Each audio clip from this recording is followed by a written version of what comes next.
Assalamualaikum warahmatullahi wabarakatuh. Waalaikumsalam warahmatullahi Waalaikumsalam wabarakatuh. warahmatullahi wabarakatuh. Kami dari kelompok 6 akan sedikit membahas tentang evaluasi pembelajaran kurikulum. Dengan beranggota, saya Rifki Badruzzaman sebagai moderator, ada Maili Husul Munfikoh, dan Refdi Febrian. Mungkin langsung saja ya kita kepada pembahasan evaluasi pembelajaran.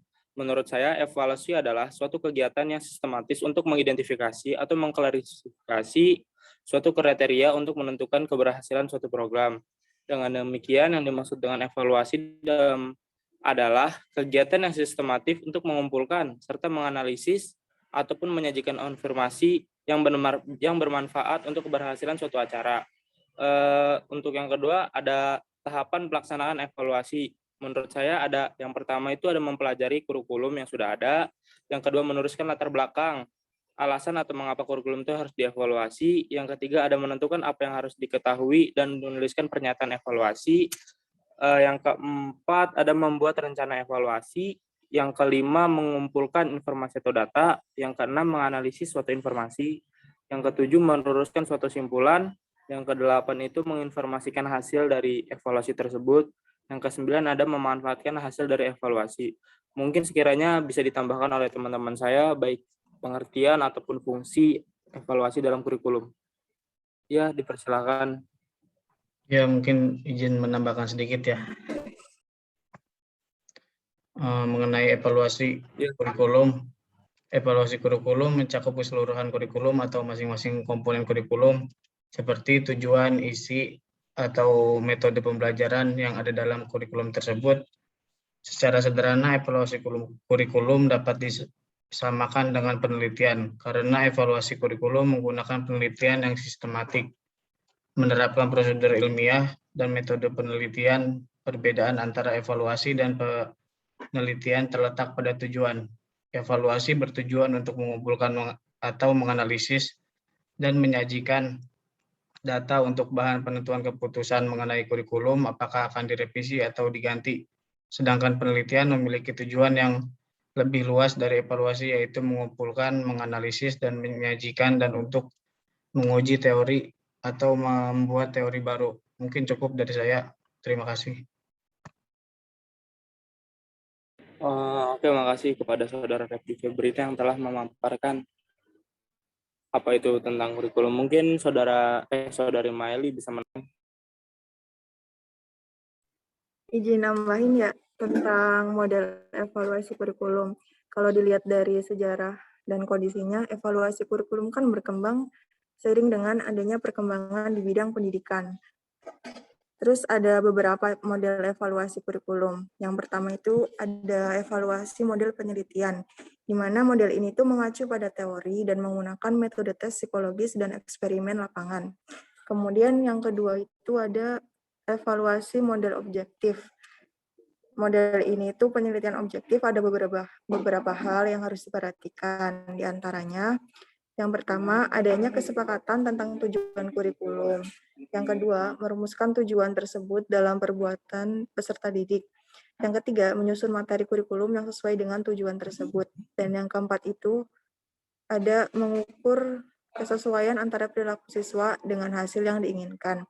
Kemudian model yang terakhir itu ada evaluasi model campuran multivariasi, di mana setiap evaluasi kurikulum diukur dengan kriteria masing-masing kurikulum.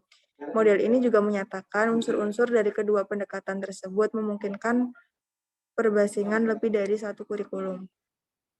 Mungkin itu saja sih yang dapat disampaikan. Lebihnya dikembalikan ke moderator. Terima kasih. Oke, terima kasih kepada saudari Maili yang telah memaparkan tentang kurikulum evaluasi tadi. Mungkin ada lagi dari teman-teman yang ingin menambahkan atau berbicara, monggo sih dipersilakan. Ya, mungkin saya ingin menambahkan sedikit tentang tujuan evaluasi dari kurikulum.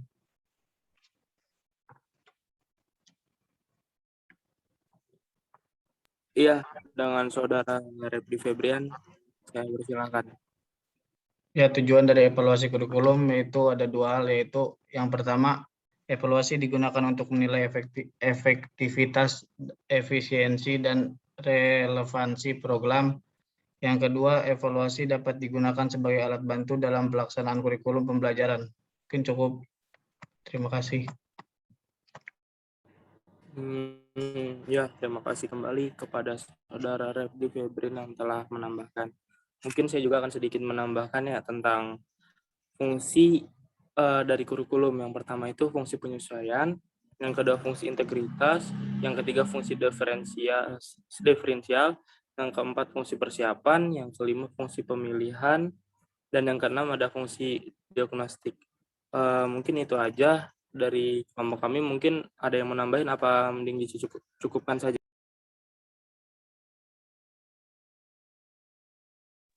Mungkin dari saya cukup. Nambahin dikit deh tentang peran evaluasi kurikulum. Boleh nggak? Ya, monggo untuk Saudara Meli dipersilakan. Ya, terima kasih. Untuk peran evaluasi kurikulum, itu kan ada 3 hal ya yang diperhatikan. Yang pertama itu ada evaluasi sebagai moral judgment. Jadi, peranan evaluasi kurikulum itu sebagai moral judgment yang akan digunakan untuk pengambilan dan tindakan selanjutnya. Kemudian yang kedua, ada evaluasi sebagai penentuan keputusan, di mana evaluasi ini memiliki peran sebagai penentu keputusan pendidikan oleh pihak-pihak yang berkepentingan, seperti guru, murid, orang tua, kepala sekolah, atau para inspektur pengembangan kurikulum. Dan yang terakhir itu ada evaluasi sebagai konsensus nilai, di mana peran evaluasi ini itu merupakan tradisi tes mental serta eksperimen yang mana konsensus ini berupa kerangka kerja yang penilaiannya dipusatkan pada tujuan-tujuan khusus. Mungkin itu saja yang dapat saya tambahkan. Terima kasih. Oke, terima kasih kepada Meli sudah menambahin. Mungkin sudah kita cukupkan saja ya, dikarenakan sudah dari teman-teman yang lainnya juga sudah menambahkan atau sudah memberikan pandangannya. Akhiri dari saya, kurang lebihnya mohon maaf. Terima kasih. Wassalamualaikum warahmatullahi wabarakatuh. Waalaikumsalam warahmatullahi wabarakatuh. Waalaikumsalam warahmatullahi wabarakatuh.